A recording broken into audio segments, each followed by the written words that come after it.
Shalom, family!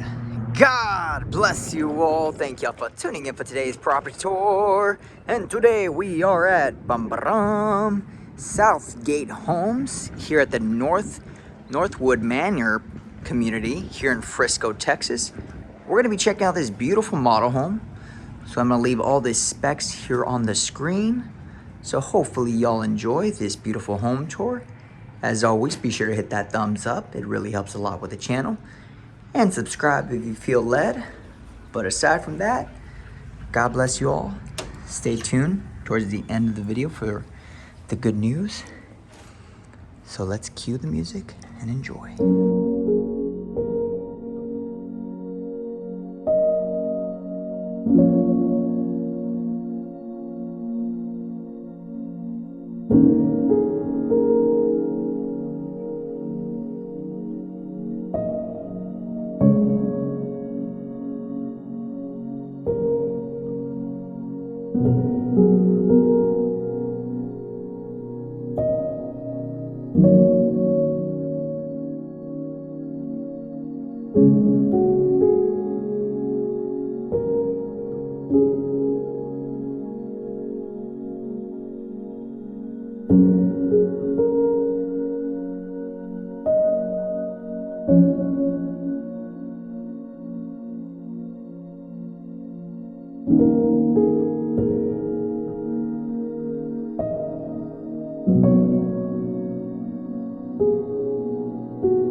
Alrighty, y'all. Thank y'all so much for watching today's Prophet Tour. As always, be sure to hit that thumbs up and be sure to subscribe if you feel led. Let me know your thoughts on this beautiful home.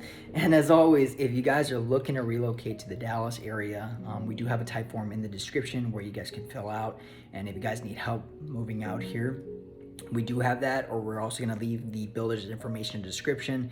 But let's get right into the good news, because forget about all that. Let's get right into the good news, which is the most important thing, and that is that Jesus Christ loves you. He loves you right there that is watching this video. He loves you so much that he paid that ultimate price on that cross at Calvary. John 3:16, for God so loved the world, he sent his only begotten Son. And all those that believe in him will not perish, but have everlasting life. Yes, my friend, there is everlasting life after this life, okay, for those that put their trust in Christ and Christ alone. Okay, the Bible says he will leave the 99 to find that one, and that one might just be you today, all right? And it's not a coincidence that you're listening to this right now. And for my fellow friend that is watching this, and maybe you've backslid, maybe you haven't been reading your word as much, hopefully this video encourages you to start getting on fire for the Lord, right? Get back to your word. Get back to praying more, waking up early and spending time with the Lord, right? So I want to share with you guys the good news, and I try to do that at every single video. And I know this is strange. I usually have the camera turned the other way around, but I want you guys to. I want to start doing this more often. I feel like it's a little bit more personal, and but yeah. So this is me, and my beautiful wife's inside, so she's getting stuff done with the dogs. But just thank y'all so much for supporting the channel and for praying for us. Please continue to pray for us, and you know, especially for our travels and getting the word out there, getting the gospel out there. So it's a really pretty interesting concept. We are realtors, and but our main goal is to spread the good news, right? And that's what we're here to do, is to spread the good news to all peoples of all nations. And that's what we try to do through these videos. And so you that are still watching this right now, and maybe you haven't came to the Lord, today can be that day of salvation. Today can be the day of salvation. And I encourage you, if you are just seeking for answers, there are some great resources in the description, because at the end of the day, I tell you all this, is that we all have an appointed day where we are going to pass on to the next life, right? And some of us don't know where we're going, but there's answers for that, right? And I really encourage you, if you are really searching for the truth and you really want to know more about the faith and more about, you know, what Jesus Christ did on that cross, I'm going to leave all the resources in the description. You guys can go there. We do attend a local church here in Dallas. It's called Trinity Bible Church of Dallas. So if you guys are open to it, we do have services at 9:30. Dr. Steve LAWSON preaches out of there. Really great biblical sound doctrine, and I leave all those links in the description as well. Paul Washer, John MacArthur, you know, Derek Prince, a lot of great pastors and preachers that I personally listen to, C.S. Lewis, some great books. So I'm gonna leave all those resources in the description, but just know that Jesus Christ loves you. And I don't want to keep you all here for too long, but I just want to share that with you, and obviously also thank you all so much for just you know, supporting the channel and praying for me and my wife. I'm gonna leave the last this past Sunday sermon in the description. I encourage you, if you guys maybe didn't go to church this past weekend, we had an amazing sermon that Dr. Steve Lawson preached out of Trinity Bible Church, Dallas, and we were in the book of Genesis, and we really dived into Abraham's death, and we talked about how God always appoints, has things for his, I think I really don't want to word it the wrong way, but God appoints people at certain times for certain generations to get this message, to get the gospel, to get his will done. I'm actually gonna refer you guys to the video because it was really amazing how Dr. Steve Lawson, how the Holy Spirit just used him to preach this amazing sermon. So I'm gonna leave that in the description, but I want to share with you guys the good news. God bless you all, and thank y'all so much for watching today's property, and hopefully you all enjoyed, and hopefully we'll start making this more normal, where I'm gonna be, turning the camera around. But anyways, thank y'all so much for watching. God bless you and your families. Bye-bye.